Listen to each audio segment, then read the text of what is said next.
Hi guys, naglinis muna tayo ng isda. Ay, magluto tayo ng isda. Maglinis. Ha?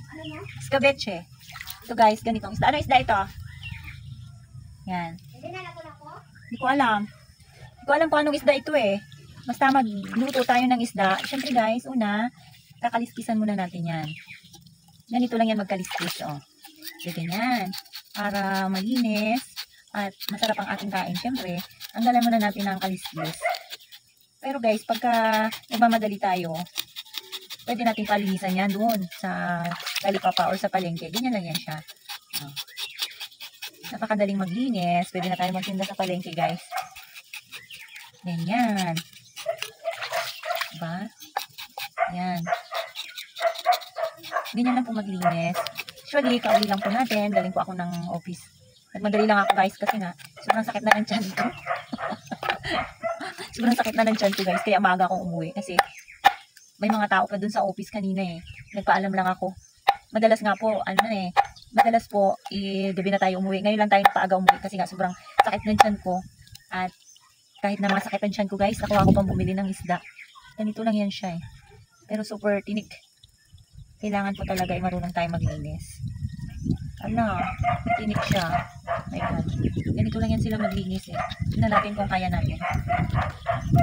Ginaganyan lang. Ang alam ko lang kasi guys, nalinisan yung maliliit na isda. Pero yung ganito, halos parehas lang din. Oh. Madali lang yan siyang linisan. Lulutuin natin yan mamaya para sa ating escabeche.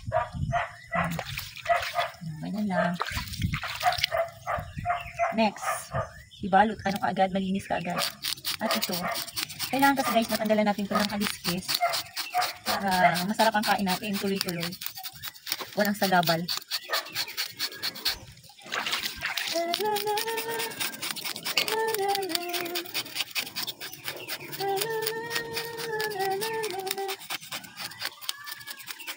Sinisipag. Sinisipag tayo ngayon guys. Maaga-maaga pa nga po ako umalis kanina umaga guys. Hindi ako nakauwi ng tanghalian. Nagbauna po ako. Madalas ganun po talaga yung ating routine. Dati po kasi, madali lang yung dating office ko. Nakaka-order pa kami ng mga kanin or pwedeng tanghalian. Pero ngayon guys, mahirap malayo kasi yung aming office. At halos nga lang po kami sa office namin, 3. Kaya mahirap mag-order. Ayan lang. Ayan yan siya guys. Napakadaling maglinis.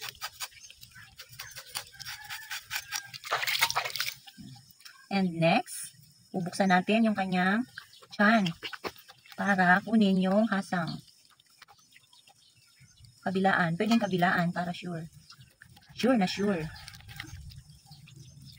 Para sure na makuha natin. And next, pagka sobrang masakit talaga. Masakit guys. Matalas masyado yung hasang niya eh. Ganyan na lang. Paano ba ito? Yan, ganyan lang yan siya guys. Ganyan. Tanggalan natin ang hasang. Ay.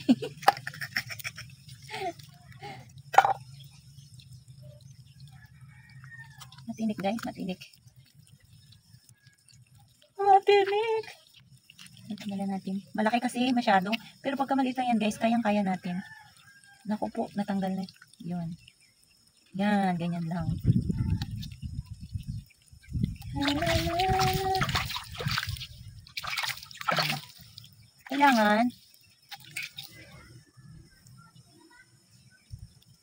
Kailangan guys, malinisan natin ng husto.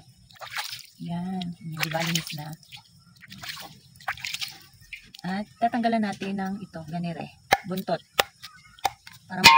Para magkasya siya sa kawali. So, ayan na. Linis na, pangalawa. Next is Akala mo naman kung maglinis dyan, talagang hustler na.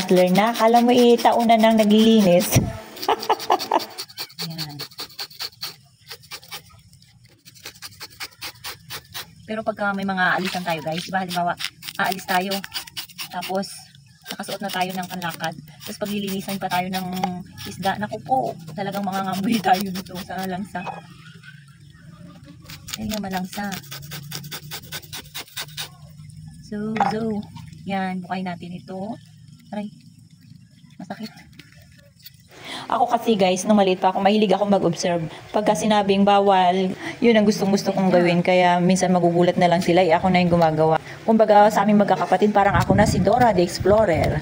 Napakatigas po kasi niyang tanggalin. Kung hindi mo gagamitan ng kutsilyo, masakit guys, masusugatan po tayo. Ako lang kasi ang naglilinis dito. Ano lang. Pagtanggal ng hasang. Yung iba guys, ano ito siya, pwede ito sa mga nag-aalaga ng baboy, niluluto ito, ginagawang hinugas. Ganun kasi yung ginagawa ng nanay ko dati. May mga alaga po kaming mga baboy. Yung nanay ko. Tapos, ganyan lang po yung ginagawa. Ilalagay yung mga hasang, tapos yun na pinapakain sa baboy, o diba? Hugas. Ehem. So, yan na.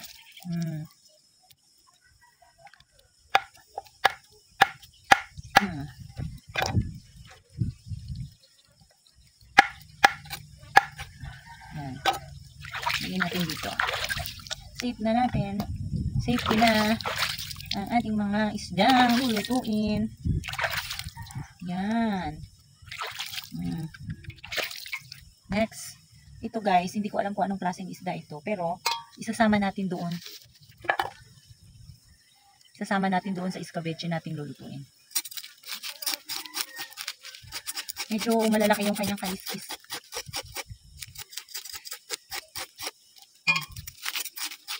Buti nga kanina, anong pagbili natin, marami pang isda guys, kasi medyo maaga-aga pa tayong napadaan doon. Maaga nga kasi tayong umuwi. Nagpaalam lang ako guys. Dahil, ayun na nga.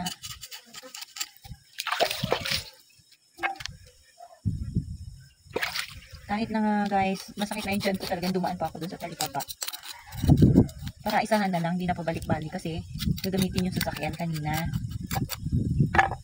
Kaya, para isahan na lang, ayan, bumili na po tayo ng isda.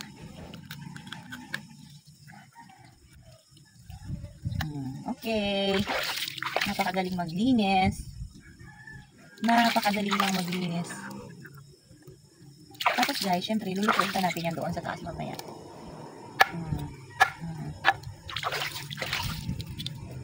Diba? Ganun lang.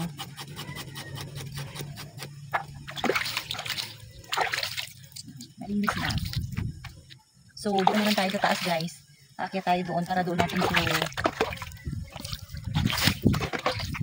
tayo sa taas guys para doon natin ito lulutuin.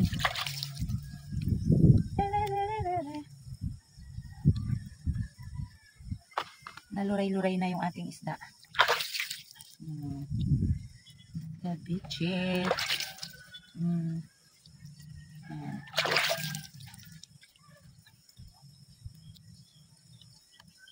Bili-bili na kayo ng isda. Isda kayo dyan. Isda.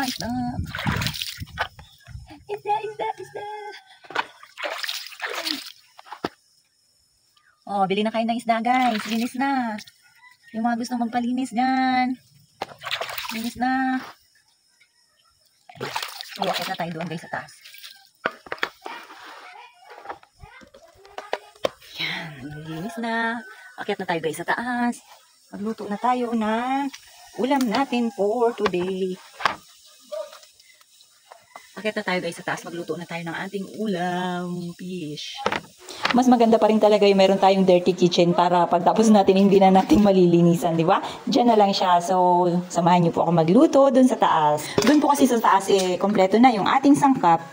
Ito na nga po pala ang ating sarsyadong isda. Nilagyan ko nga lang po yan siya ng pineapple juice. Para isahan na lang at hindi na tayo maglalagay ng kung ano-ano pa. Yan na, isahan na siya guys. So, yummy!